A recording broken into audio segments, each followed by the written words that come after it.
Good afternoon, everyone. I'm Kelvin, your host of Situations, the podcast. And I'm your co-host, Miss Tiana. What's up, everybody? How everybody doing out there today? Deanna, how you feeling today? I'm pretty good, and you? I'm doing pretty good. Well, I'm glad to see you back. We missed you last week, so I'm I glad to know, see but you feeling I was better this tuned week. in. Yes, but I was tuned in. I was tuned in. Yeah, okay. Well, since you missed last week guest, I Hmm. thought it'd only be appropriate for us to have another guest to give you a chance to, get back into the swing of things, okay? Okay. Okay, so today, I got to do like I normally do. I want to give the intro that I give my guests to make them Okay. feel like family. Okay. Okay. So it goes a little something like this. Ladies and gentlemen, today we are turning the spotlight on a true legend in the music industry. A DJ who has been at the forefront of hip hop culture, spinning tracks, creating vibes that has shaped the sound of our generation. From rocking turntables as the official DJ of the iconic rap group Crucial Conflict to standing tall as a proud member of a global renowned core DJ. He's a force that continues to inspire and innovate. His work has crossed boundaries, blending artistry with authenticity, and his impact resonates from the streets of Chicago to stages worldwide. A true pioneer in his craft. He's not just a DJ, he's a storyteller, a vibe creator, and a living legend.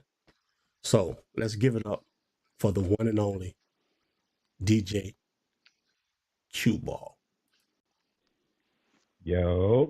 What up? What's What up? going on, That man? was a dope What's intro. up? What's happening, y'all? What's What's happening? What's going on going with you? That was a on? dope intro. Well, like I said, we have Yeah, to, we have to make our guests feel special. We want our guests to feel special. We want you to feel like family when you come to this platform, and we want you to be open and honest about everything that we're gonna discuss today. for sure. Okay, Tiana, you ready? I'm ready. Okay. Well, first, how you doing today, man? Man, I'm good, man. Just been busy as ever, you know what I'm saying? But Right. besides that, I'm good. I'm good. Everything good. Okay. Good. Good. Well, we here today because we want to know your story. Okay, we want to know your journey. Okay. We want to know the paths and the roads that you took to get to where you are today. Okay. Okay. So we're All gonna right. start out. I'm gonna start off question with the first question. Okay. Okay. When did you discover your passion for DJing, and what drew you to that craft? Um, well, it was one summer day in the '80s. Um, we had a block club party. I used to live on the west side of Chicago, Chicago Avenue and Drake, 822 is the address. You know what I'm saying? And this particular summer, we had a block club party, and the DJ at our block club party, his name was Derek Alexander. You know what I'm saying? And he was DJing, and I just got drawn in. I had went over there and started watching him, and I just got mesmerized on how he was making two records sound like one. You know what I'm saying? And I was just standing there watching him, and I was saying to myself, I want to do that. That's what I want to do right there. And the rest is history, I should say. Right. Okay. Shout out, by the way, shout out to Derek Alexander too. Yeah, shout out to Derek, man. For Okay, real, for real. you I don't say even Derek know if was one he, of your influences back in your younger day. yeah, So how yeah. you And I don't even watching know if him, he how did know that that. shape you to become the DJ you are today? Um, well, just growing up with the times, I've met so many DJs, that has influenced me since Derek. Derek influenced me to start. You know what I'm saying? Okay. But as far as you know, continuing, my next influence behind that would be DJ Jazzy Jeff. Um, One time I had went to buy DJ Jazzy Jeff's album, DJ Jazzy Jeff and the Fresh Prince. The name of the album was called "He's the DJ and I'm the Rapper." And I was listening to this album, and it was a song on there that uh, Will Smith, well, Fresh Prince, um, like showcased his DJ. So he was doing some crazy scratching on this song. You know what I'm saying? Like just showcasing himself. You know what I'm saying? Mhm. Right. And just from listening to that record over and over and over and over, because you know it's not like today. You know, back in the day we used to listen to songs for months. You know what I'm saying? Right. Before the new stuff came out. You know, but I was listening to that song over and over and over to the point where I actually learned how to do the scratch that he was doing on the record. So I like literally learned the pattern that he was doing, and I was doing it with him. You know what I'm saying? So Jazzy Jeff is like my next inspiration behind Derek. You know what I'm That's what saying? I So was that's gonna that's like ask. Go ahead, I was Fiona. gonna hmm ask, how did you start learning, or did it kind of come easy to you like by ear and you just practicing on your own, or did somebody show you? no, no, it didn't come easy. Okay. I used to have. Okay, first off, that Christmas after that summer where I was watching Derek, DJ at the Block Okay. Club party. That Okay. following Christmas, I had asked my parents, can they buy me a set of turntables and a mixer? You know what I'm saying? Okay. And back Mhm. then, times was kind of hard, but at the Right. same time, they were able to get me one turntable and a mixer. You know what I'm saying? Okay. So I started off like that, and I Okay. had like an older model turntable that had Mhm. the wooden turntable, that our Okay. parents used Mhm. to have. I had one of Right. those, and Okay. so yeah, and that's where it started from, you Okay. know, um, yeah, that's where it started from. Okay. Okay. Well, I know Theona. I know he said something about he um he idolized Jazzy Jeff the way he scratched. It took him Mhm. a hmm long time to get that down pat because every week I had to buy this nigga needles. Every week he was breaking needles, and he'd come to me, man, I need another needle. Can you give me a needle? Can you give me a needle? But that was his passion, you know. hmm Right. That's what he wanted to do, you know. So Right. I had to get him more needles because I wanted to see him, Right. Be great. fulfill, his dream. Right. You know what I mean? Right. But yeah, I bought hmm many needles back in the day. hmm Many hmm needles. Oh my Okay. goodness. Um, what was the music scene like when you started out, and how did it shape your career today? well, back when I started out, it really, rap wasn't really in Chicago like that.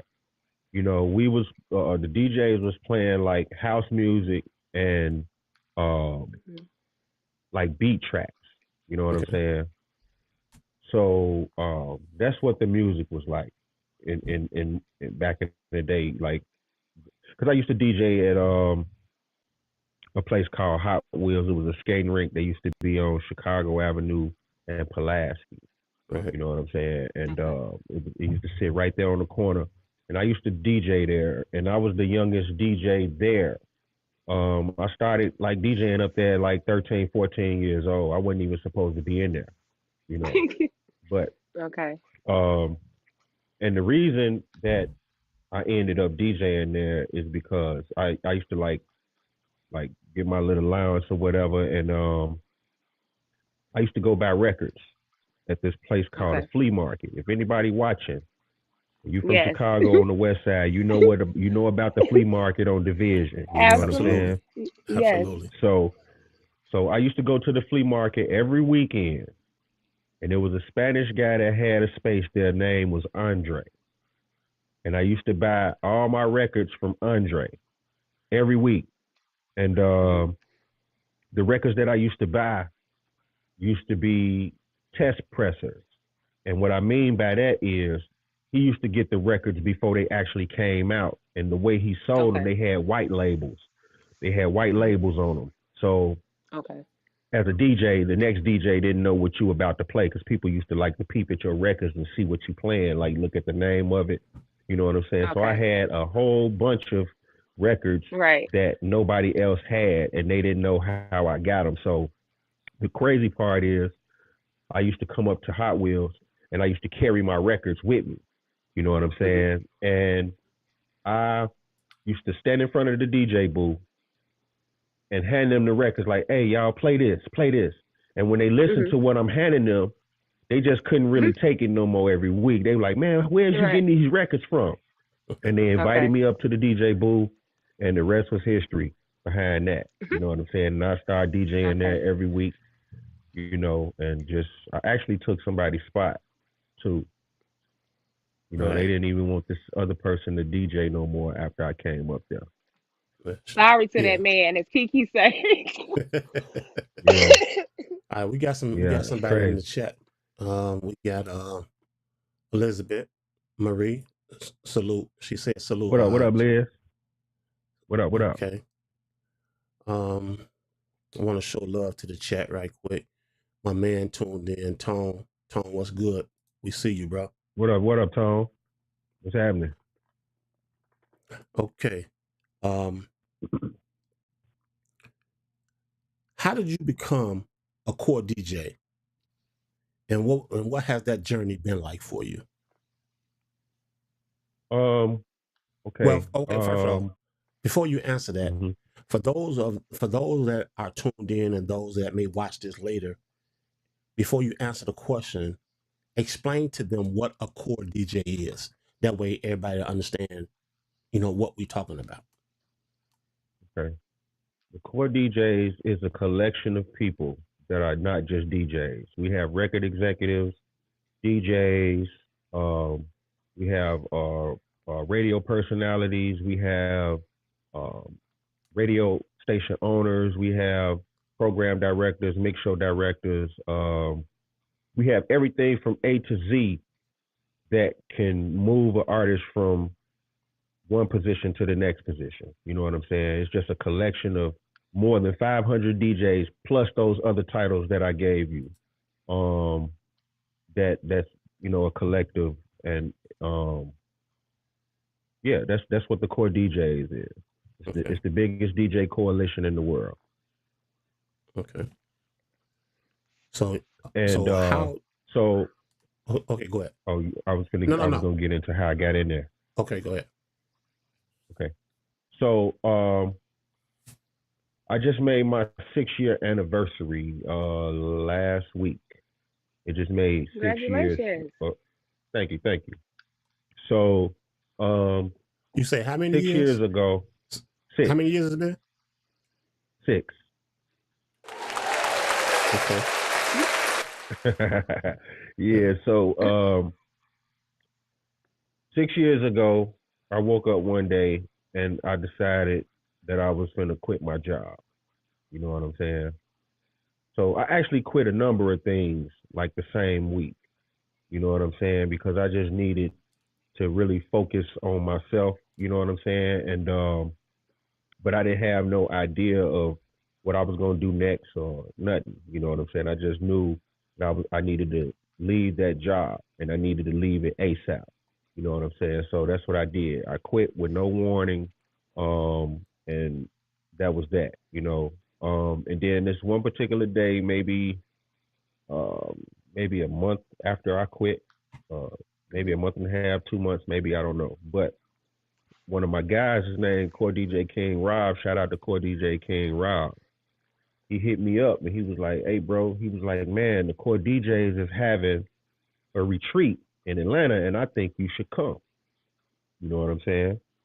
And so I'm asking questions about, what it is, and he explaining, that it's a DJ conference. They got different panels, see different artists perform, hear new music before it hit the streets and stuff like that.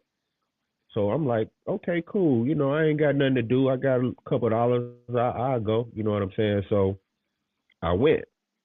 And so I, it's like a 4 day weekend, depending on when you get there. It's like a 4 day weekend of events, Okay. So I went. So I did all the events, went to all the, sat in on the panels, met people, just did a lot of networking or whatever. And they do this thing where every retreat, in which they have two a year. So they Okay. do this thing where they recruit new DJs. So we went to this event where they was doing a recruitment, So I'm just sitting, chilling, I'm looking around, and Mhm. they started recruiting DJs. So and actually this is on YouTube too. You can look it up. But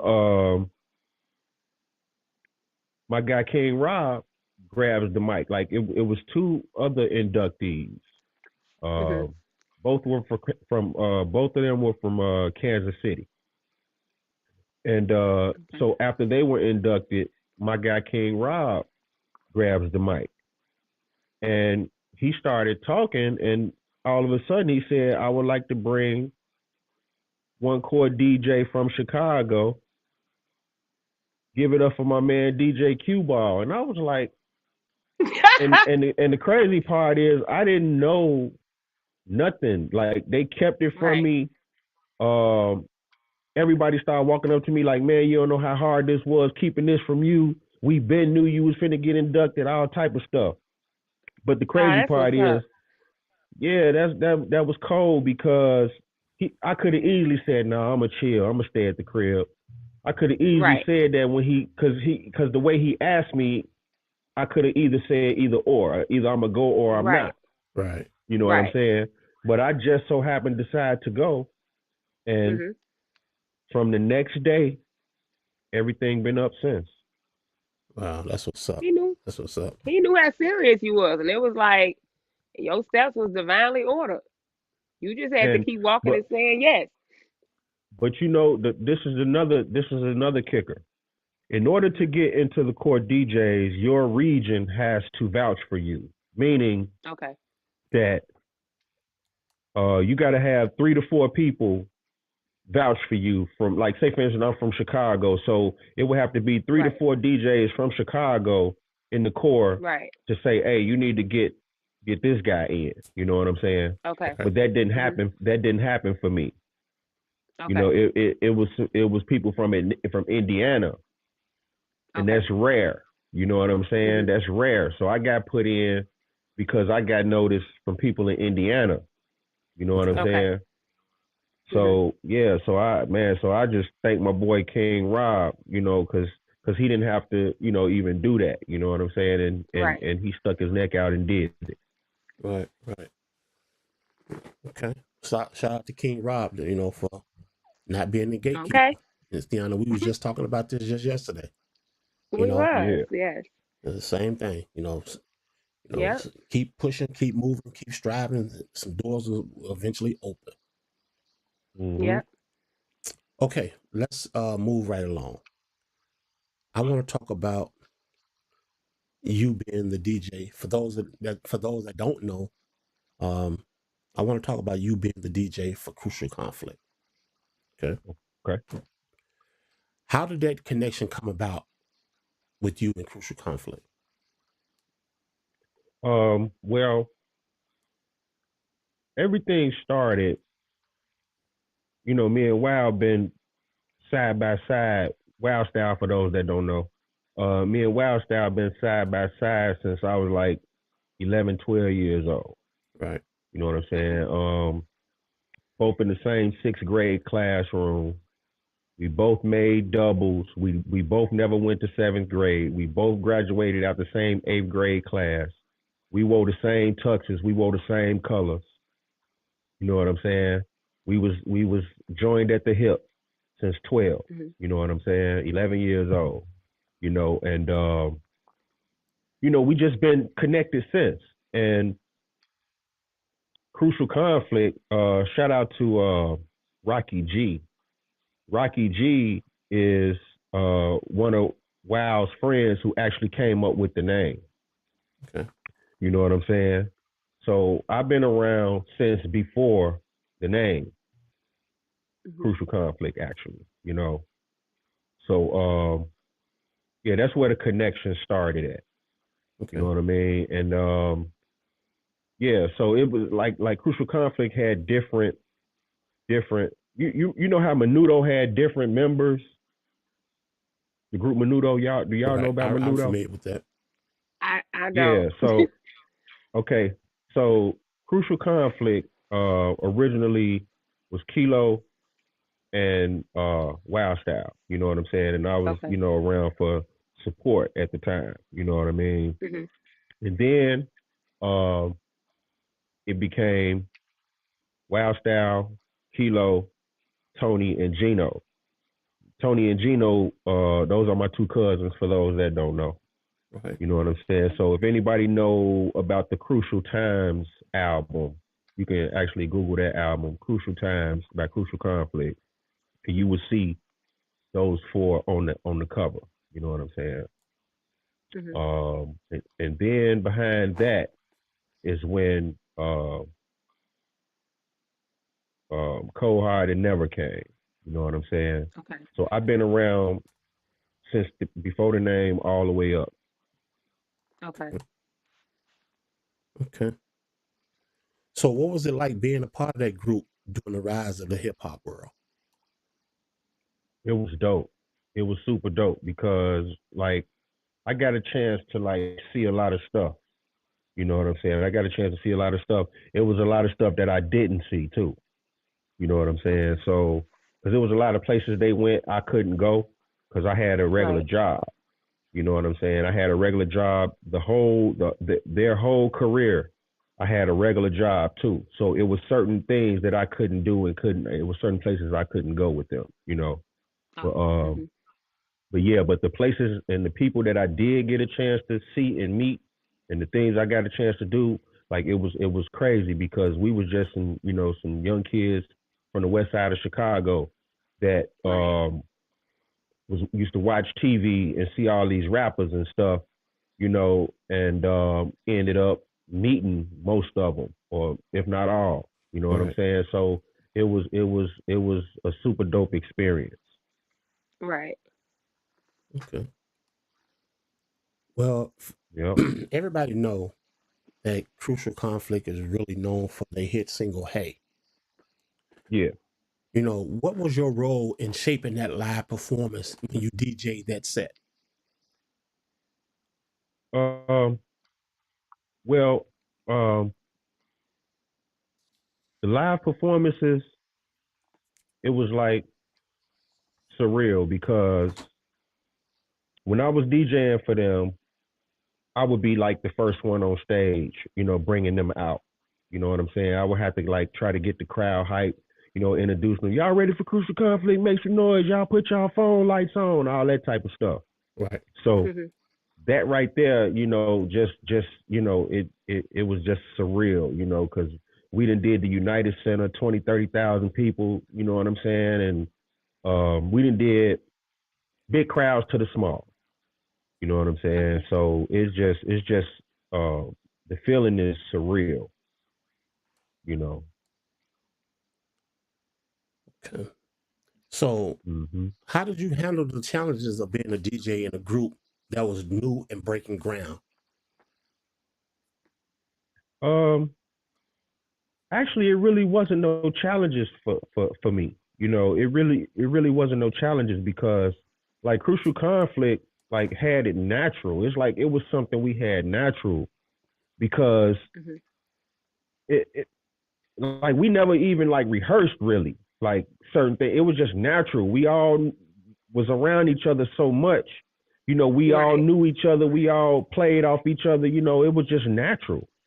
Right. So it Yeah. really wasn't no challenges for me as far as actually starting to DJ they sets because I didn't used to DJ they sets at first.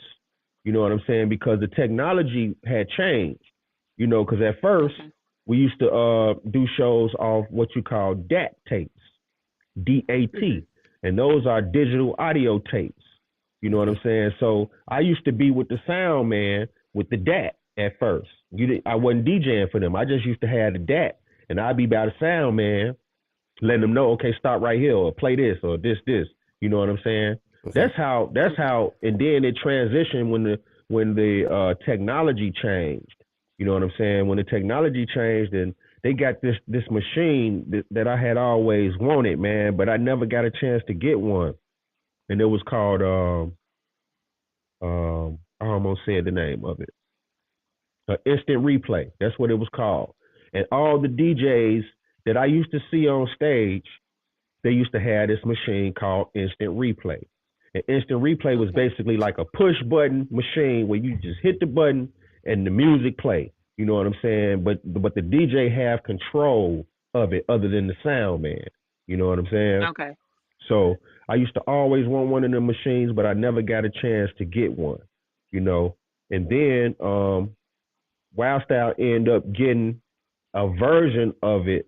Well, not actually a version of it, but it used to be a machine called I think it was called a VS 1680, and the VS 1680 used to have the functionality of of like the instant replay, like you can load stuff into it and hit Okay. play.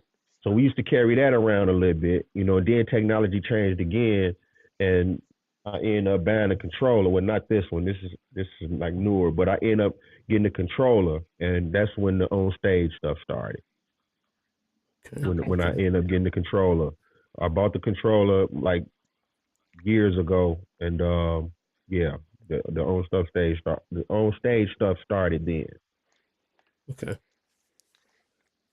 So with that group being as iconic as it was, what was the dynamic like between the group members, and how did you fit into that as being the DJ? Wait, say that one more time. As dynamic as that group was, Hmm. you know, what was it like being in that group, being the DJ of that group? What was the dynamic like between you all? Um, well, the dynamic was cool, um, in which people probably thought different because everybody was from different areas. I mean, we was all from the Hmm. same area, but different areas. You Right. know, if you get what I'm saying, you know what I'm saying. And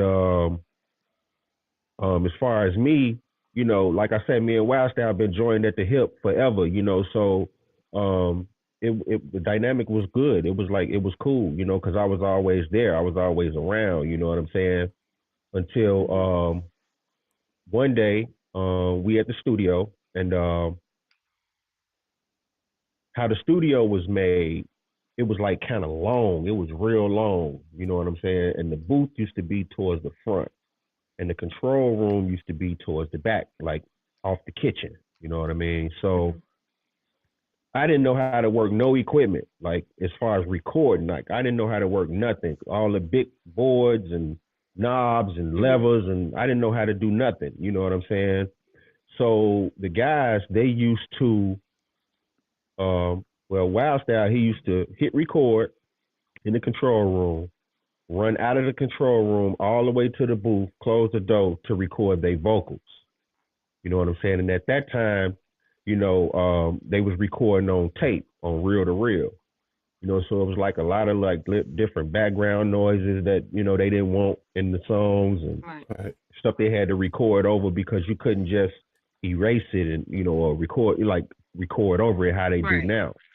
You know, so one particular day, Wow said, I'm just sitting in there chilling, and Wow said, "Hey, you feel like doing something for me?" I'm like, "What's up?" And he showed me how to record. Like he showed me what button to push to arm the track that he wanted to record on, and what button to push to record it.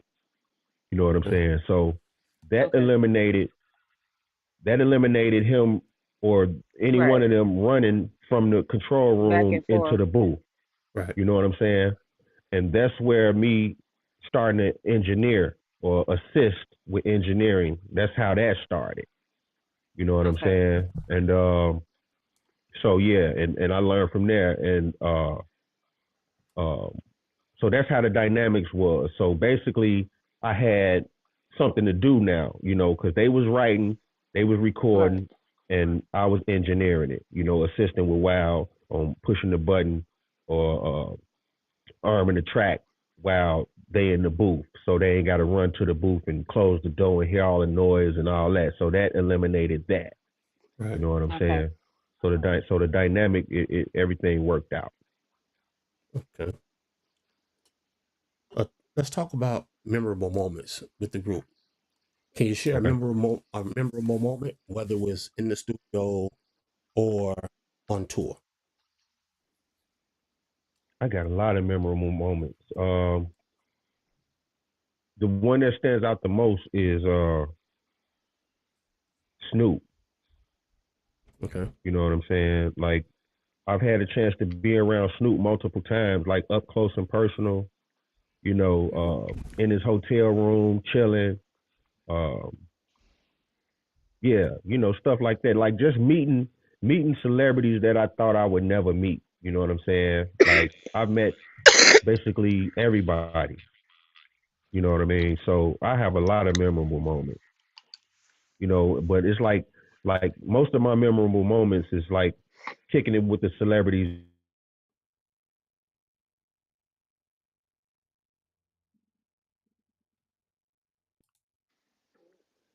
Okay. It looked like he froze up. You still there? Yes. Yeah, can you hear me? Okay. Hold on one second. Let me bring you back up. Go Okay. ahead. You can finish now. You have froze up for a second. Yeah, no, what I was saying is most of my memorable moments were like just kicking it with like certain celebrities on the off time, like in their hotel rooms, like just kicking it where it ain't no backstage stuff. Like, you know what I'm Right. saying? Yeah, Mhm. and traveling, the like just the moments that you could like share with your homies, you know what I'm saying? Right. Stuff like that, But one of my most memorable moments was actually I have two Go ahead. that like really, really, really stick out. This your But day, the man. one Let's the hear it. but the one that really sticks out is when all of us together went to Toys R Us one Christmas. You know what I'm saying? And man, I'm talking about we bought so much stuff for all our kids. Like it was just crazy. It was crazy. You know what I'm saying? That was like one of the most memorable moments because we had fun in that store. Uh, and my second one is damn, I just lost my train of thought.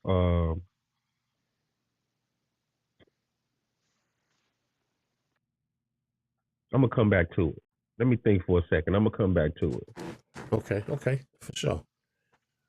So, Yeah, I'm what gonna come we back gonna to move it. on and let you think about it. If you want to reflect back on it, we'll let you do so. Okay. I got All a right, all question. right, So you Go were ahead, saying like Deanna. one of okay. the memorable moments were when y'all was at the toy store buying stuff for your kids. So how did you balance having a job, if you had a relationship, the kids, and being on tour and stuff like that? You know what I always tell people? Mhm. It's 24 hours in a day, and it all It depends what is. you do with them. You know what Right. I'm saying? And Mhm. and the crazy part is I used to spend majority of those hours at the studio. You know what I'm Okay. saying? Like all Mhm. the time. Like I was at the Okay. studio all the time. From when I Mhm. get off work to almost before work. Like I would go Okay. home late at night from the studio, Mhm. knowing I got to be to work at 7 in the morning. I would get home about 3, 4 in the morning, get a couple hours of sleep, go to work, leave work, Mhm. go right back to the studio, do it all over again. You know what I'm saying? Okay. Every day. Mhm. Okay. Yep. Okay. So, when you were working and you were saying you Mm-hmm. was back and forth between work and the studio, what Yeah. made you wanna what was your breaking point and what made you wanna say, you know what? I'm gonna walk away from my job and I'm gonna do this full time.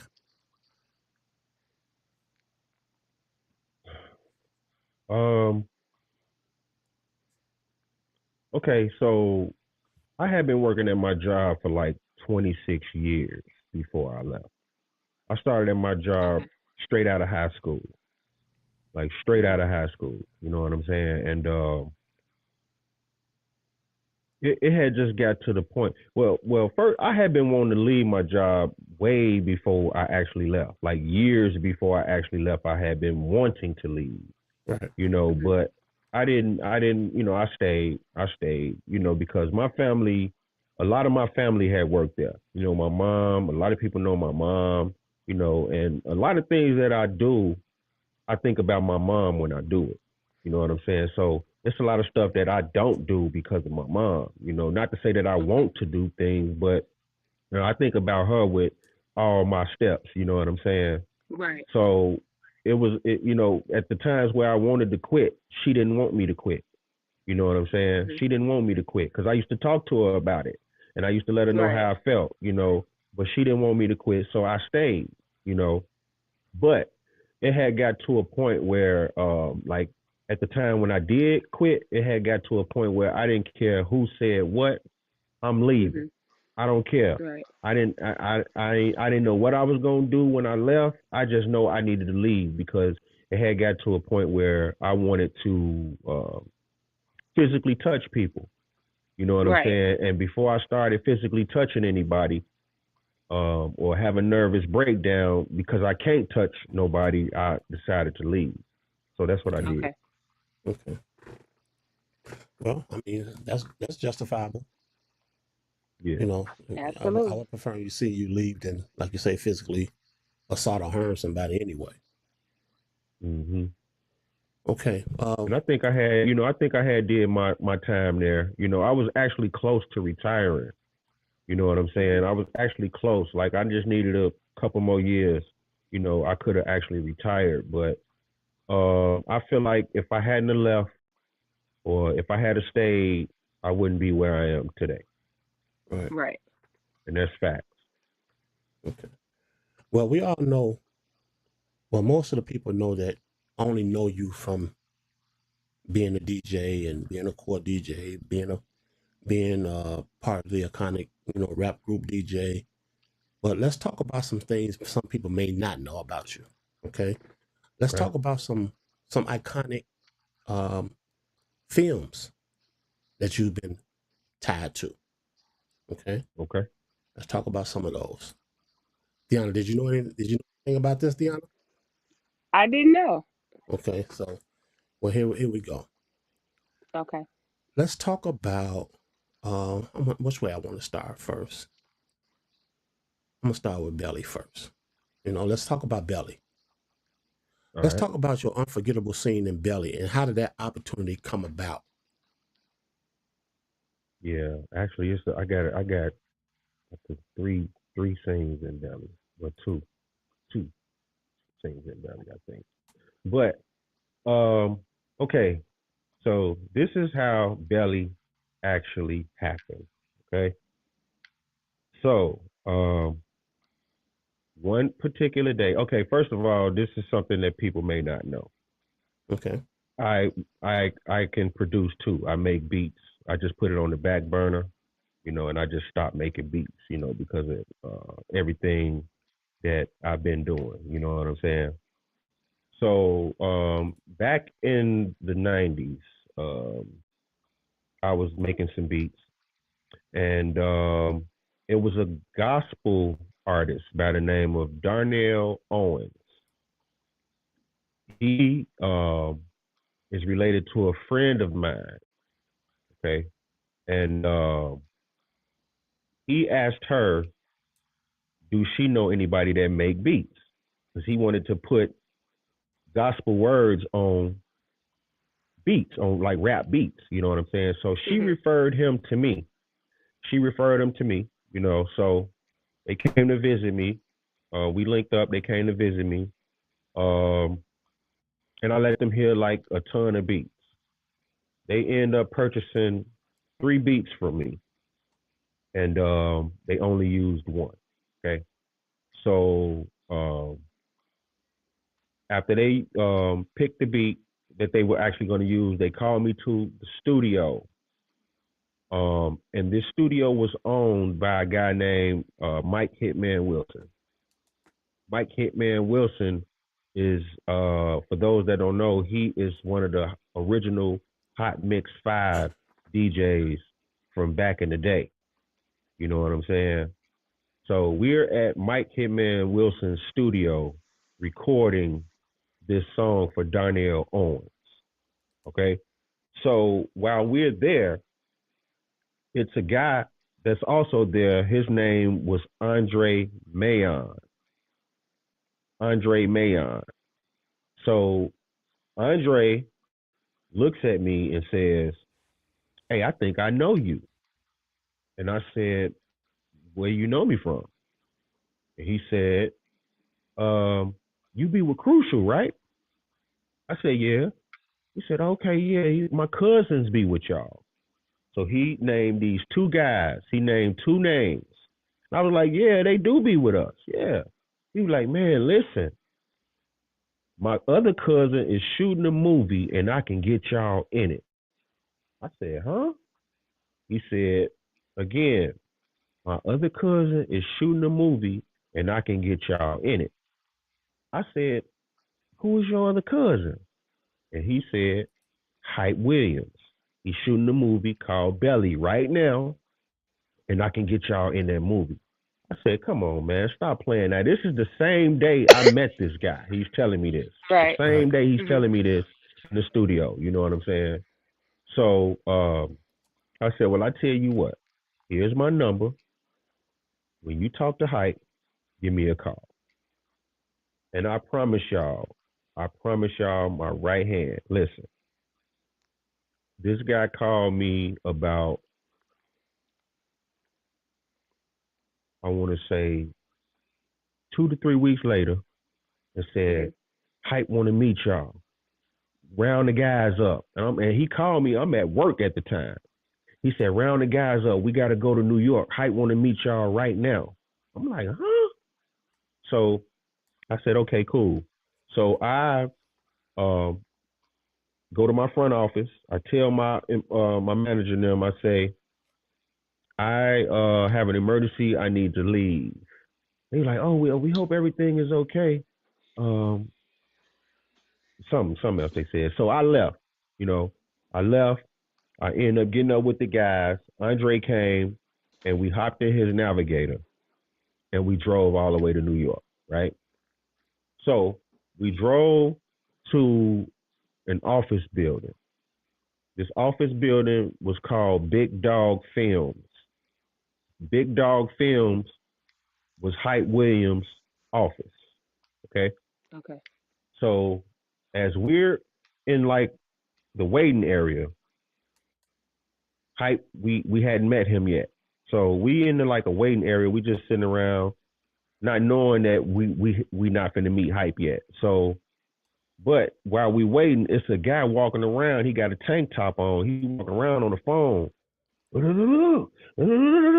like that, right?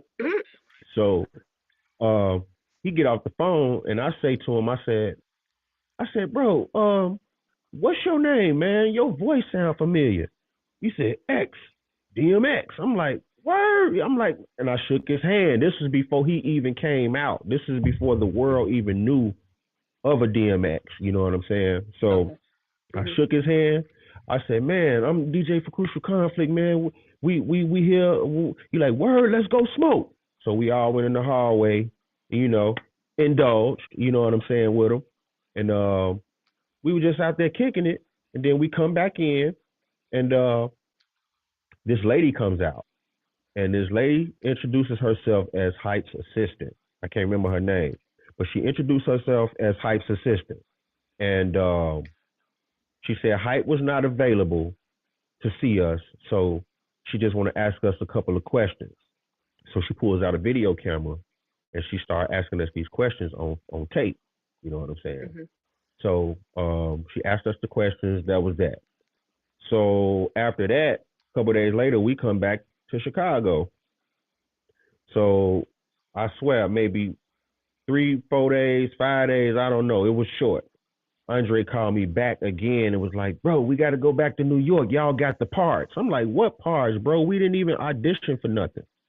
He said, bro, y'all got the parts. We need to go right now. So we go back to New York. This is during a Chicago blizzard. I'm talking about this was one of the worst blizzards ever. Like Mhm. we and the crazy part is the studio or Hype them, they was calling Andre, and Andre was telling them we was somewhere that we wasn't even there yet. You know what I'm saying? Because they wanted us to hurry up and get on set. You know, but we end up getting there safely through the blizzard, and we drove straight on to set. Straight on to set. I'm talking about soon we get out the car, we're out the truck, they take us to wardrobe. And I saw, Kim, you put a picture up, you know, Mhm. me with that red jacket on. They did my hair. That top picture, that red jacket is from wardrobe. My hairdo is from wardrobe, and the bottom picture. You know what I'm saying? But in that bottom picture with me, DMX, and Nas, that's in the trailer where they had just did my hair. And I said, can somebody take our picture? You know what I'm saying? And that's how that picture came about. Okay. That's my actual picture. And the crazy part is a lot of people, wait, where we at? A lot of people not going to believe this. Wait, where is it? Oh. A lot of people not going to believe this, but that picture was taken in 1997 or 8. You know what I'm saying? And this is the original Polaroid from Yeah. Mhm. 1998. This is the Right. original. It's only one picture that exists, and this is it. It's been digitized on the internet because I posted it before, and somebody took it and digitized it, and that's how you got it on your screen. But this is the original Polaroid picture that came out of the camera in 1998. Mhm. Wow. This is the only picture in the Okay. world right here. You know what I'm saying? Man, that's This picture unbelievable. right Rest in here. peace, X too. You know. Yeah. Yeah, rest in peace, DMX. So what So, was it like? Those iconic scenes right there. You know, the one at yeah, the top with you, Method Man, and I don't know what his name was in Belly, but his name is Tyron Turner. But what was it yeah. like in being a part of those scenes? It was crazy because it was like, I don't know why I was placed in the position I was placed in these scenes, but I was placed there. You know what I'm saying? And that scene at the top, like I'm placed right in the middle, like center point. Like I didn't buck for the position, I was placed there. Right. You know what I'm saying? The scene where we walking in slow motion, the shootout scene. You know In what the I'm saying? club. I'm the second person you see walking in slow motion, but when they put the first person is Blunt. Blunt is Andre's cousin. That he was one of the names that Andre said my cousins be with y'all. Okay. His other cousin is my man Martez. So if you look behind DMX head, you will see Martez peeking behind DMX head. Okay. That was the second name he said.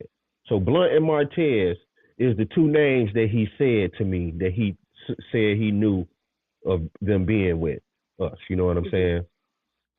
So, but it was really crazy because on the scene where we walking in, the slow motion scene, all I could say to myself was, man, wait till the hood see this, because the camera was right here. Like I'm walking Mhm. in, the camera this close in my face, just following me, just in my face. And I'm like, this is I'm just holding it in, but I'm like, this is crazy. Like this is crazy. Right. All Mhm. from, and I feel like all of this blessing and everything, all this happened because I produced a gospel song. I produced a gospel song. And my Mhm. blessing from this was getting in this movie, and I got a gold plaque for it. And that picture of me, DMX, and Nas is inside the plaque. Wow.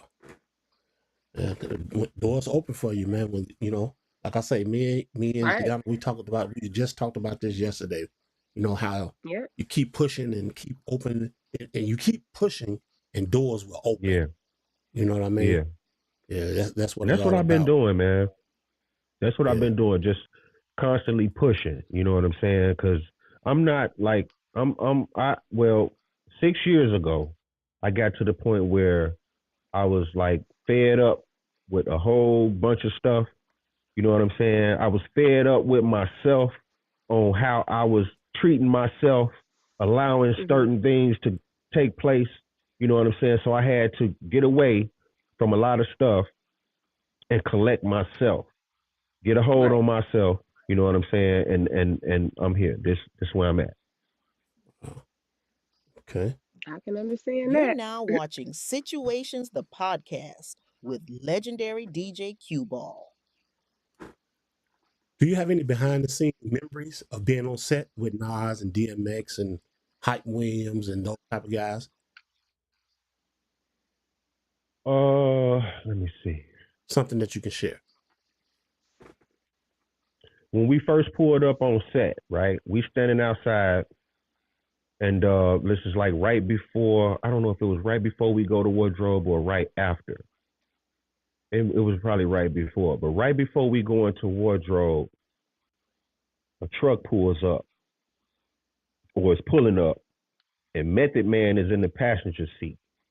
He looking out the truck, and he see us, and he just holds some smoke out the window, like, yeah, we finna do this. You know what I'm saying? Right, right, Um, so yeah, we standing there, we kicking it with Method Man, we chilling. They let him hear a song called "Back Against the Wall." It was a song called "Back Against the Wall." They let Method Man hear, and he was asking like, "Man, who y'all coming at?" And nobody said nothing. He was like, "You know what? Never mind, never mind." You know what I'm saying? So that was like a quick behind the scenes joint, on the belly set. You know what I'm Mhm. saying? Yeah, man. right. Yeah. Okay. We got mom in the chat. She What's up, said mama? she want us both to keep grinding. Okay. And for No, I those will. that are tuned in, you know, that may be watching this now or may watch it later, you just heard me say mom said, she want us both to keep grinding. But the legendary DJ Q Ball is my brother. Okay. Yep. This is my Facts. brother. I'm not just saying he's my brother. This is my brother, same mom, same dad. But you never Yep. hear me talk about him. And I'm gonna tell you all the reason why you never hear me talk about him. Because, and I'm like this with all my other cousins that's in the industry. You'll never hear me brag about who they are. Because if you fuck with me because you like me as a person, not Mhm. because who you know my Right. brother is or who you know my cousins are. You know, mess with me because you want to mess with me genuinely, not for me to Mhm. put you in tune or put you in play with who my people are. That's one thing Right. about Mhm. me. So you might not never hear me tell people that, and I'm telling y'all this here today. You know, DJ Q Ball, that's my real brother. That's my youngest brother. And like I said, I never speak on it, and that's the reason why I don't speak on it, because if you genuinely mess with me because of who I am, not because of who I'm related to. So there you Right. have it. Mhm. Yep. Okay. Yep. Facts. Question. What does it mean to you that Belly is still celebrated as a cult classic in the hip hop community? It means a lot, man, because even though I didn't have no speaking role or none of that, my role was memorable. And the reason I know that is because when we got ready to shoot Belly, I didn't talk about it at work. I didn't talk about it. I told maybe one or two people, but one person in particular that I know I told is my boy Jerome Newman. I hope he watching. You know what I'm saying? I told my boy Jerome Newman that I was about to go shoot a movie called Belly with DMX and Nas. You know what I'm saying? And he was Right. the one watching my back because I was calling in to work every day from New York, calling in sick every day from New York. You know what I'm saying? While we shooting, so Mhm. Um, and then at this time, do y'all remember the bootleg VHS tapes? Yes. Yes. Yes. All right. So at this time, bootleg VHS tapes was out. You know what I mean? So I'm back at work now. We done shot the movie. Months that went by. I'm back at work. Hmm. Jerome came running into the department and said, "Hey, didn't you say that movie you was doing called Belly? That's the name of it, right?" I'm like, "Yeah." He said, "Man, it's a dude up on the fourth floor with about 20 of them. He's selling a movie called Belly." I said, "You lying." I said, "You lying to me." He said, "I swear, it's a dude upstairs on the fourth floor selling Belly. And he got about 20 of them." Boy, I dropped everything. I dropped everything and ran upstairs. Saw And bought dude, he all the got a tapes. whole stack of VHS tapes walking around. "Hey, new DMX movie, new DMX movie." I'm like, "Hey man, let me get that." I gave that nigga $20 for the VHS tape. Boy, I popped that movie in and I could not believe that I saw myself. Like I couldn't believe it. But the crazy part is the VHS tape edit is not the edit that hit theaters. I got a whole different edit than what y'all saw. Right. So if I digitize that tape and put it out as a second edit, I can do that. Well, I can't do it, but I'm just Right. saying. Right. Right. But I got a whole different edit. Like it's scenes in the one that I have that's not That in the didn't make the one that final Right. came cut. out in theaters. Right. And also when we shot the bar scene, the shootout scene, the song that was on that scene was from Snoop and Dre, and the name of that song was called "Smoking on Blunts and Drinking Tanqueray." If y'all look that up, Hmm. that song was in that scene on my VHS tape. But then Wow. after that, I think Hype and Wild Style communicated, and Wild Style ended up sending a song in to be incorporated into that scene, but it didn't make the soundtrack Okay. because the soundtrack was done and packaged already.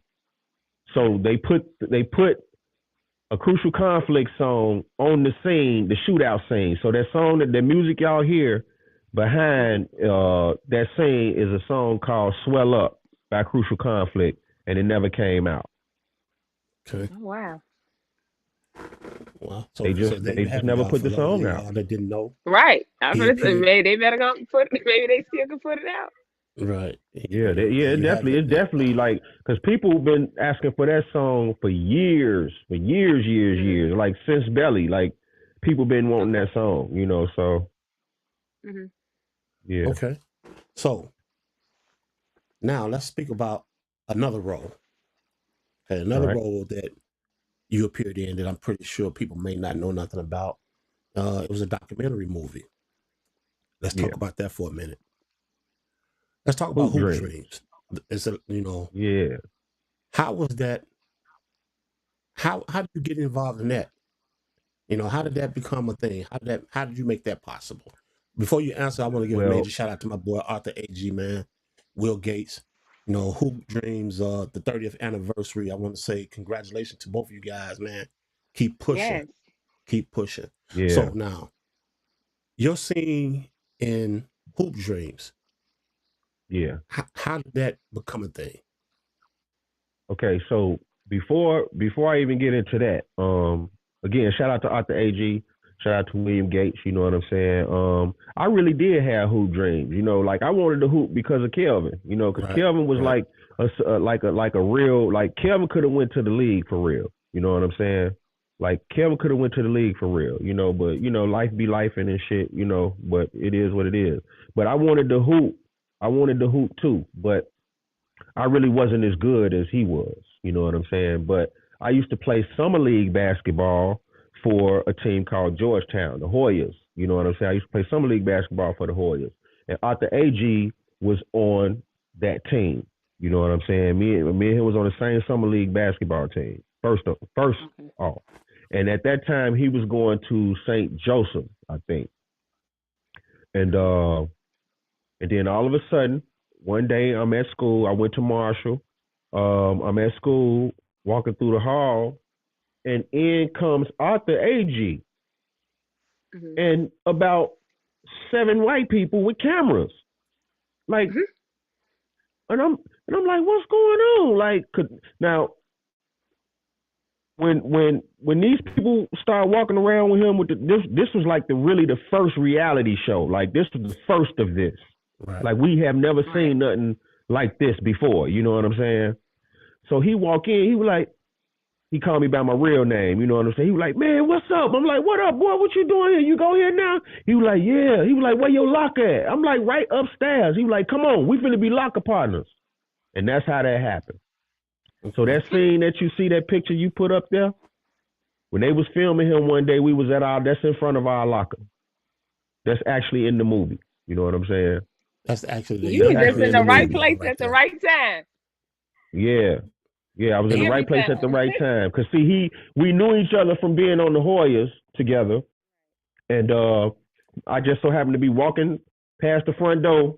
I don't know if I was on my way to the office. I don't know where I was on my way to, but he walked in as I was walking past, and he was like, "Where your locker at?" And we became locker partners, and that's how I got in Hoop Dream.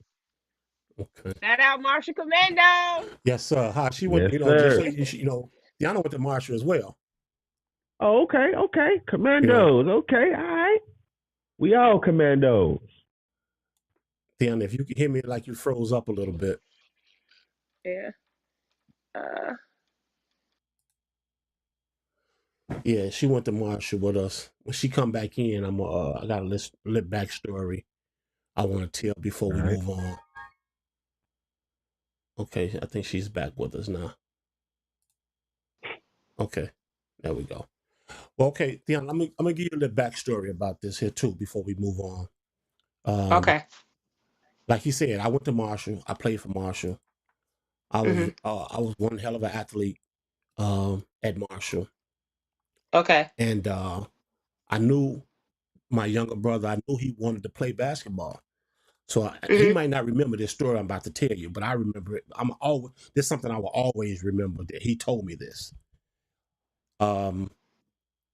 They was having basketball tryouts, okay, Okay. and I told him, I said, man, listen, go on the tryout for the team, and let's see what happened. He tried out for the team. The man makes the team. He Uh-huh. makes the team, and he quit after he Mm-hmm. made the team. And I asked him, like, why would you quit? He said, I feel I only made it because of you. Mm-hmm. You remember telling me that, Hodge? Yeah, I remember. Yeah, He I told remember me, he that said, I clearly. quit because I feel I made the team because of you and because of your last name. So he quit Mm-hmm. the team. I'm like, oh, okay. Well, wasn't nothing I could say about it. I just told him to Right. go Mm-hmm. try out. It's not like I put no Right. word in to Bedford or Coach Williams Right. or none of that. Right. I just Mm-hmm. told him to go try out.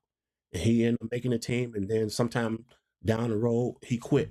And that's what he told me. He Yep. told me he quit because, he feel he only made it because of me. Mm-hmm. Okay. Well, that was so. Yeah, because I ain't gonna lie. The team that for my year was some dogs. I'm talking about, we talking about Arthur AG, Right. Treasury Christian.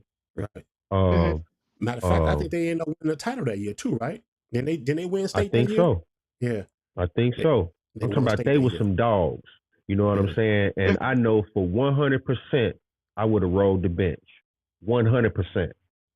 100%. And I'm not. I ain't want to ride the bench. I ain't care nothing Okay. about none of that. Like, I ain't want to ride the Yeah. bench because it was some dog. Marshall always had dogs. I'm talking about from the They did. varsity on down to the girls, like and the fuss off. I'm talking about Marshall had real dogs for Right. real, They did. Yeah. and I felt like I was a puppy. You know what I'm saying? And yeah, I just quit. Right. Yeah, because Miss Gator, she asked me to get on the girls' basketball team, but I didn't want to play basketball. I got on the cheerleading pom-pom team. She was mad. Oh, okay, okay, okay. But yeah, Yeah, shout out yeah. to the That's a Commandos, memory man. right there. Shout out to the Yeah. commandos. Okay, Mhm. let's keep this train rolling. Okay. Right. Let's talk about your career and your legacy. Okay. What has been your most memorable moment as a DJ so far?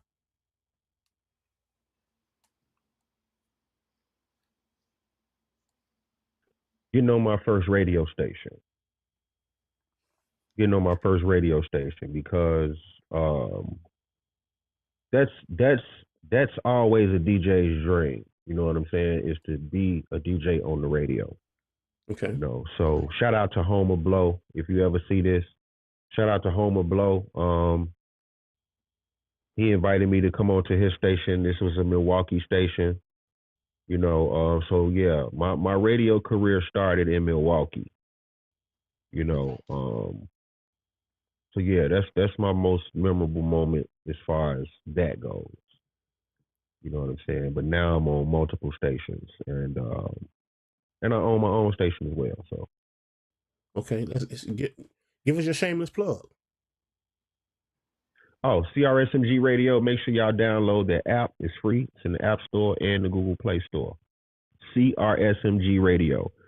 And also, if you don't want to download the app, you can just go to crsmgradio.com, go up to the menu, hit play. You know what I'm saying? And you right there. Okay, that's what's up. Okay. How do you stay so relevant in the industry that's always evolving? I always tell people, man, the DJ is going to always be relevant. The DJ is going to always be relevant. And let me give you an example of why the DJ is going to be relevant. Okay, so on one of my stations, I play early 80s rap, early 80s rap. Okay. These artists don't even exist no more. Mhm. You know what I'm saying? I had a show that I was doing on the internet called QBall's R&B Dance Party, where I was playing 90s R&B. These artists don't exist no more. But guess what? The It's a DJs are still DJ there. that was a DJ. Right. Look, it was a DJ that was a DJ before they were artists. Right. Then they became artists, and the DJ played their song, and now they gone, and that DJ still playing their song. Right. Right. So that's why I tell people that's how important the DJ is. The DJ is gonna Right. always be there. You know what I'm saying? DJ is that important because I've seen a whole lot of artists come and I've seen a whole lot of artists go, and the DJs are still there. Right. That's true. Question. How has technology like social media and DJ software changed the game for DJs? It changed the game because it has the technology today has made it extremely easy for a person to call themselves a DJ. You know what I'm Right. saying? Because now all you need is a controller and a laptop. You know what I'm saying? Where back in the day, we had to have 2 turntables, a mixer, crates of records, crates on top of crates, vinyl Right. records. We Right. had to carry that was real heavy. You know what I'm saying? And it's just real easy now. So the technology can, make everybody who would like to be a DJ, they can literally get up in the morning, go to Guitar Center, buy a DJ bundle, and by the end of the night, they say, "Oh, I'm DJ this or DJ that." Right. It ain't. So that's what technology did. It just made it more easy. But I mean, I'm with it. I'm with the new technology. I stay ahead of it all the time. Right. You You got to know what stay I'm ahead of the saying? curve. It's the Yeah, I same stay thing with ahead of it all the photography. I was time. telling So somebody asked me the same question. They're saying that with this new AI, with the photography and stuff like that, did it help photographers or did it hurt photographers? I said, well, it all depends on what photography you are. It just depends on if you moving forward with technology or you stagnant. If right, you're stagnant, then it's going to hurt you. You know me, Let me let me. I learned AI before AI started coming out. As it was coming out, as it was starting to roll out, I was learning it. That way I can continue to grow and move with the times. And that's what Mm-hmm, it's about. mm-hmm. Let me give you an example. Um, let's say a chef, right? Um, do you know how mad chefs was when microwaves came out? Right. Right. Yeah. But now guess what? The chef's using the microwave. Right.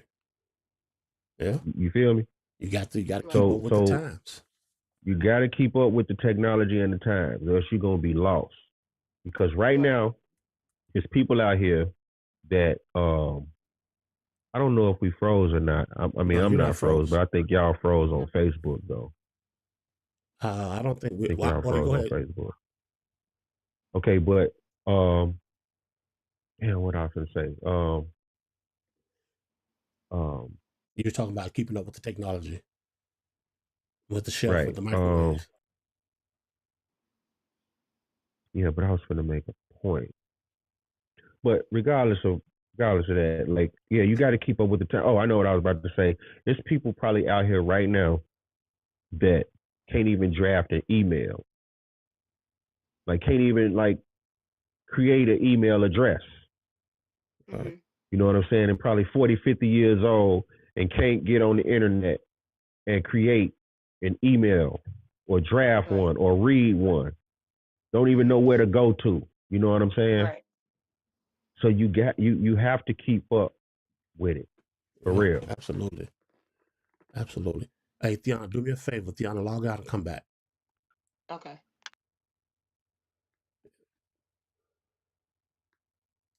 You're now watching Situations the Podcast with legendary DJ QBall.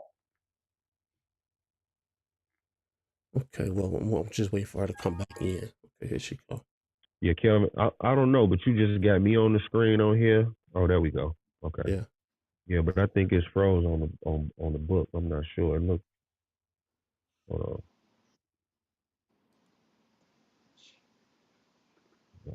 Okay, well let me ask you this while we Oh, there we go. are There we here. go. Okay, we good. All right. How do There you we go. how do you view the role of a DJ shaping hip hop and pop culture? Like I say, the DJ is important. You know what I'm saying? I mean, even though we have playlists and streaming, but Right. at the same time, playlists and streaming is for your friends and family to do. You know what I'm saying? Mhm. Like, how far do you think you're gonna get with that? Right. Especially as a new artist, independent. Like, how far do a person expect to get with that without having a relationship with a DJ? You know what I'm Right. saying? Like you have to have a relationship with a DJ. You Tiana, you have look to. It's pixelated. like I'm sorry, Cuba. Hold on one second. Tiana, you look really uh, pixelated. I don't know. I think I do too. Yeah, Like I both do of y'all too. look a little pixelated right now. Do I need to come out and come back? No. Well, what's up? Well, we got somebody in the chat. Mac, what's up, man? I see you. Thanks for checking in, tuning in with us, man. Okay. Yeah, well, Yeah, I yeah, look Q, pixelated too. yeah, Q, come back, go out and come back in. And we can,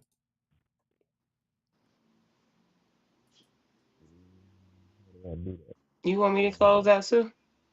well, hold on. I'm going to wait for him to, let's wait for him to come back in. I'm sorry about the technical difficulties, everybody. Give me 1 second.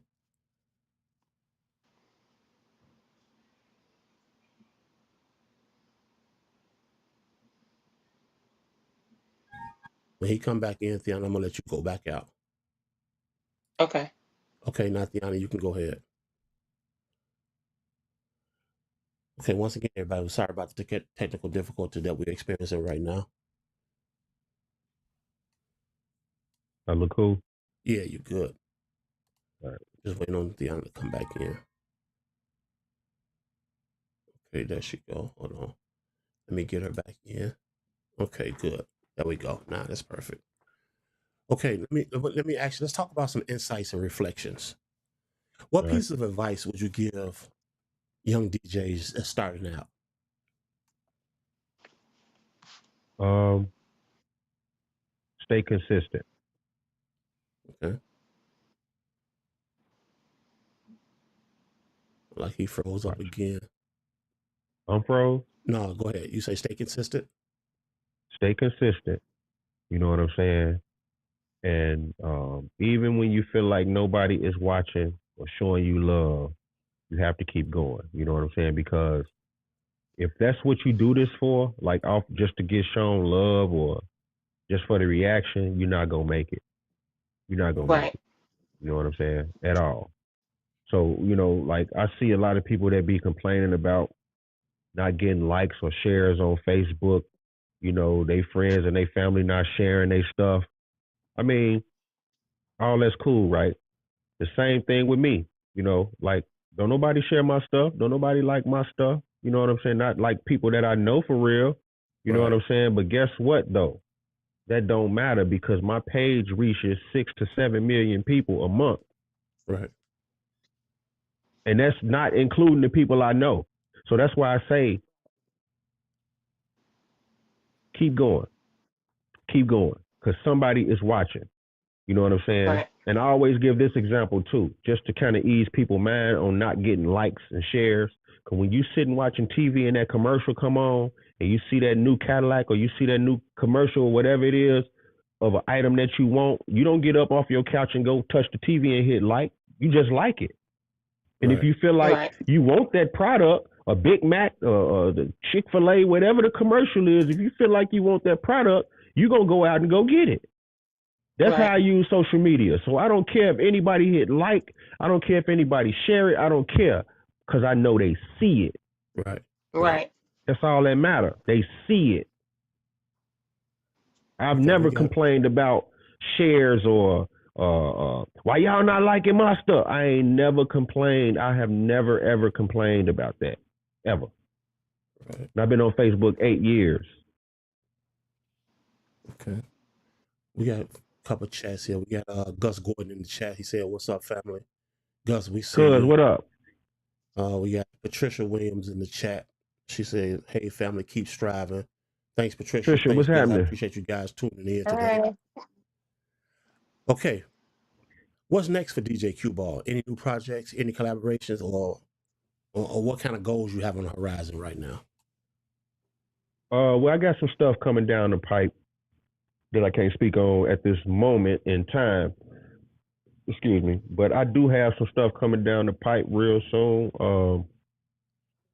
One thing I can speak on though is I got a mixtape coming that I'm working on. I know it's been taking a minute, but I'm on my Dr. Dre with this one. You know what I'm saying? Like it's got to be right.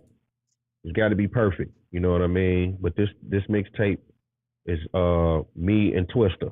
You know what I'm saying? It's called The Biggest, and yeah, I'm gonna have some of the best people y'all ever heard from Chicago on this mixtape. You know what I'm saying? Okay. So Okay, okay, that's what's up. that's I look like he froze up again. I look froze. Yeah, okay, there you go. You back. Oh, there we go. Okay. Yeah. Okay. Well, we wish you nothing but the best, man. Just like I say, you keep thriving, Absolutely. keep striving, Yes. keep putting your best foot forward, and you know, just like everything else that fell in your lap, some other stuff is going to eventually fall in your lap as well. So, Hmm. Absolutely. you have any words of encouragement or any close? What can you give us to close out with? Um, just look, y'all. Don't worry about the distractions.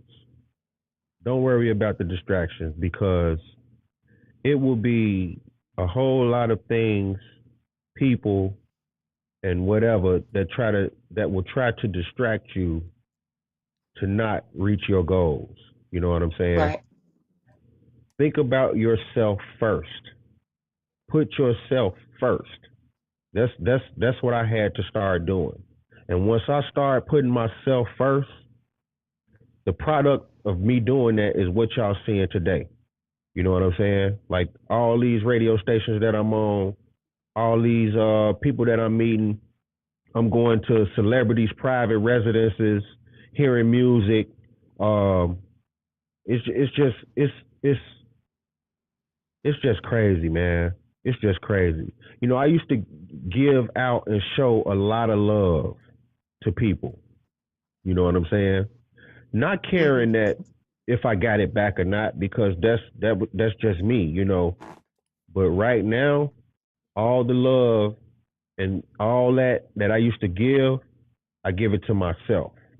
Right. I give it to myself. I celebrate me. You know what I'm saying? Some people may feel like I'm arrogant. Some people may feel like I'm throwing stuff in their face. Some people may feel whatever they feel. But I'm gonna say this to those people: do something with yourself. Then you won't feel like that. Right. Do something with Right. yourself, because it ain't nothing nobody doing on Facebook to make me feel like I ain't doing shit. I promise you. Right. I promise you. It ain't a soul on Facebook to make me feel like I ain't doing shit. Because it's a whole bunch Hmm. y'all don't even see. It's a bunch y'all don't even see. You know what I'm saying? I only show what I want to show. Right. Right. You know what I'm saying? So no, there's nothing arrogant about it. There's nothing, none of that. I'm just proud of myself, and I'm proud of what I'm doing.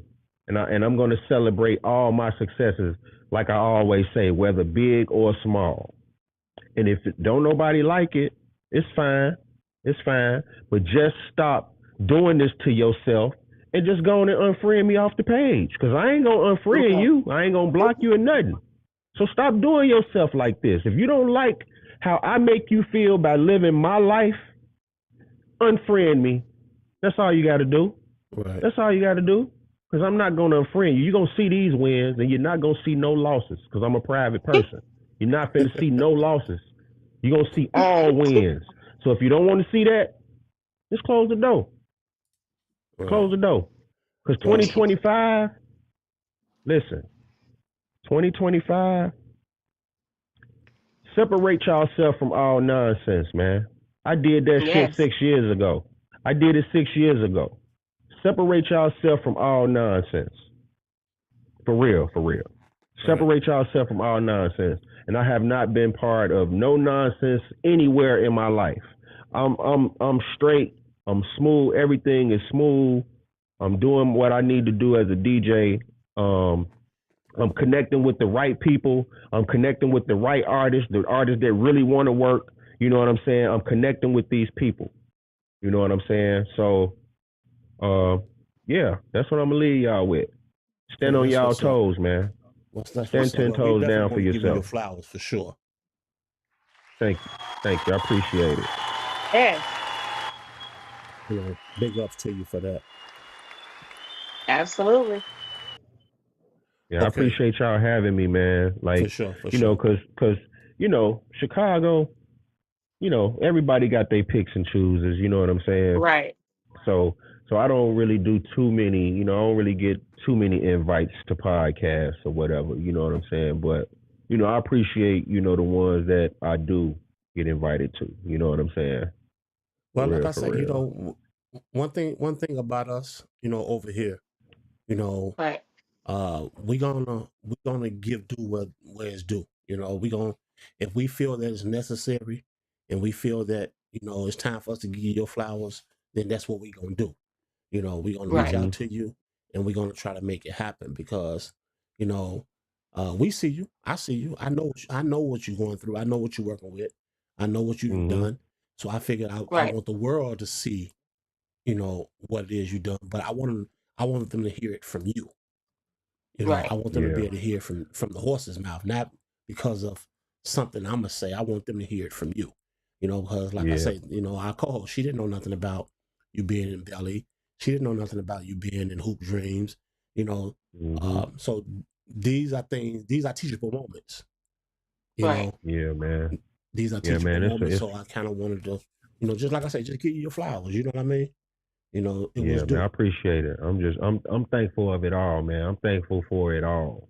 You know what I'm saying? Because I was just telling somebody this earlier this week. Like everything that I'm doing and the spaces that I'm in, I'm supposed to be there. Right. I'm supposed to Absolutely. be there. You know what I'm saying? Like for real. Like I'm supposed to be there, because just looking at like how they place me in belly, how I'm doing this, it's like I'm right there. Like you can Right. see where I am. You know what I'm saying? And that's in everything that I'm doing. Right. It's not that I'm placing myself in these positions, you know. So I'm just thankful for it all. You know what I'm saying? For real, for real. But I want to end on this right here. For everybody that has some type of hate or some type of dislike for DJ QBall, I love you. That's what's up. That's what's up. Yes. Okay, hold on. Let me run this. Give me a second. All right. Good afternoon, everybody. I'm the one and only JT, and welcome to Situations, where we dive deep into the real, raw, and often complicated realities of modern relationships and life's curveballs. With your host, Kelvin, and co host, Thiana, and with each episode, we tackle everything from love, trust, and betrayal to empowerment, resilience, and the psychology of attraction. You're not just listening to a podcast. You're joining a community that keeps it 100% real. So whether you're tuning in to get advice, learn from real life stories, or just to vibe with us, get ready. This is Situations, the podcast. Okay, Deanna, Yes. give us some words of advice. He said it all.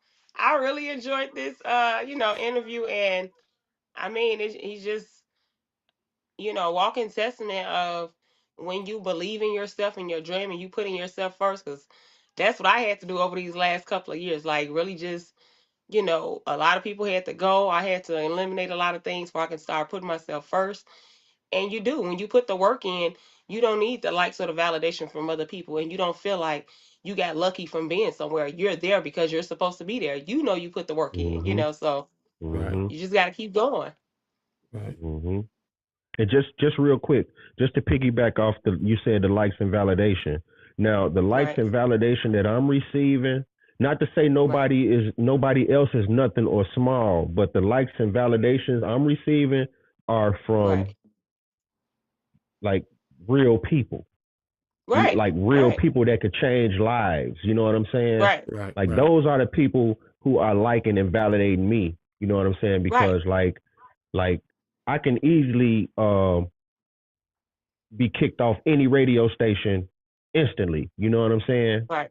But it's my skill, my Right. talent, and also me as a person. You know what I'm saying? Because I Right. had made a post the other day, because there's Hmm. people out here whispering, telling people that like I'm such a mean, bad person. You know what I'm saying? And I'm trying to figure out either I'm Dr. Jekyll and Mr. Hyde or somebody lying. You know what I'm saying? Because I mean, these Right. people that are in these major positions wouldn't mess with me in the capacity that they messing with me if I was as mean as people say I was. Right. You Right. know what But I'm that's the saying? thing when you actually put the work in and you have the credentials behind everything you're doing and you showing up every day being authentically yourself with the work ethic and the talent to go behind it, it doesn't matter what the Mhm. people say. You showing and proving Mhm. every day that you're real and authentic, and the people that need to see it, Mhm. they like, we see that. So we don't know what they talking about because you proving results over here, and they see that. So Yeah. Right. Yep. Yep. And then too, you got to ask yourself. You when you see these things, you got to look at who they coming from. right. Yep. You got to look at. Who You they got to pay coming attention to from? who's saying it. Yep. And what Right. they doing with themselves? Absolutely. And Right. then Cause like, and then cause you what take I it from there. look Cause see, like. my thing is this. One thing about me, when I see shade or when I see shade thrown, I'm not gonna even Right. take the time to run down. I'm not gonna run downhill. No, you can't. I'm not gonna run downhill. You can't. Right. It makes me look. It's gonna make me look just as bad as them if I run Right. Mhm. downhill to address a situation Right. that's down here. I'm not gonna do that. Yeah. So Yeah. what I mean when I say that is look at who the comments are coming from. You understand what I'm Mm-hmm. saying? Exactly. You know, and Mm-hmm. then you make judgment from there. That's basically what I'm saying. Mm-hmm. And that's what Right, people because do. like They really put the spotlight on their own self in a negative light, trying to put it on you in a negative light. You know what I'm saying? It's like, if you right. ain't got nothing good to say, don't say nothing at all. Right. Because what the hell are Absolutely. you But doing? then on top of that, again, like if you really doing something with yourself, who has time to talk Exactly. down on people? You know what I'm Right. saying? Exactly. Like that. Like it would be real idiotic of me to talk down on anybody with all the stuff that I'm doing. It would be Right. idiotic. I don't even have time to talk. I don't even have time for negativity. Like I don't. Right. You know what I'm saying? Like people send me stuff, you know, because it's certain people that I've muted. You know what I'm saying? So people send me stuff, you know, like, man, Right. look at this, look at this. I mean, that's cool. A lot of people be like, man, you got to watch the messenger. No, the messenger love me. The Right. messenger love me. The messenger ain't finna have me walk into a fire. That's what Right. the messenger does. So Right. don't tell Right. me nothing about nobody telling me anything. You know what I'm saying? Because people always telling me something. Because it's people that's out here that love me unconditionally and for real. You know what I'm Right. saying? And when they see or hear something, not knowing that it's gonna get back to me, that's just what it is. But I don't respond Right. to it. I don't do no side cracks, nothing. Right. Because I meet a whole lot of people all over the world. I've been involved in a whole bunch of things in the past 6 years. So if I post something that you feel that the shoe fits you, that's on you. That's on you. You know what I'm saying? Right. I have been all over the world. I talk to different people every day. You know, so my post may come from anywhere. You know Right. what I'm saying? So um, again, fix yourself. Just bottom line. Fix yourself. Yeah. Yeah. Just fix yourself. Bottom line. Sheik, what up? Sheik in the chat. Yeah, I see it. I want to say, You know. I appreciate everybody that was in the chat today. Elizabeth, Anita, Gus, my boy Mitchell Mack, Mom. I appreciate you guys tuning in today. Tuning in with us today. Okay, give me 1 second here, y'all, and then we can start to wrap this thing up. You are now watching Situations, the podcast, where nothing is off limits. Okay. I want to close out with this. You know, I just want to say, in closing, I would like to thank everybody that tuned in today. Remember to stay blessed, stay grown, and we'll see you guys next week for another amazing episode of Situations the Podcast. Okay. Once again, man, core DJ QBall, I want to say, man, you continue to strive. You know, continue to keep pushing, continue to keep putting your best foot forward, and keep your head to the sky, man. That's all I can tell you. And Keep that's your head to the sky. that's exactly what I'm gonna do. That's exactly what I'm gonna do. For real. Okay. Appreciate y'all for Once having again, me. I want to say I appreciate each and every one of you guys that tuned in. If you have not subscribed, please get over to our YouTube channel at Situations the Podcast. Make sure you hit that subscribe button. Make sure you turn that notification bell and become part of the Situations the Podcast family. Okay. All right. In closing again, I'll see you guys next week for another amazing episode. Once again, DJ Q Ball, we appreciate you stopping by, spending the time with us, and we'll see you guys next week. All righty. Appreciate it. Peace.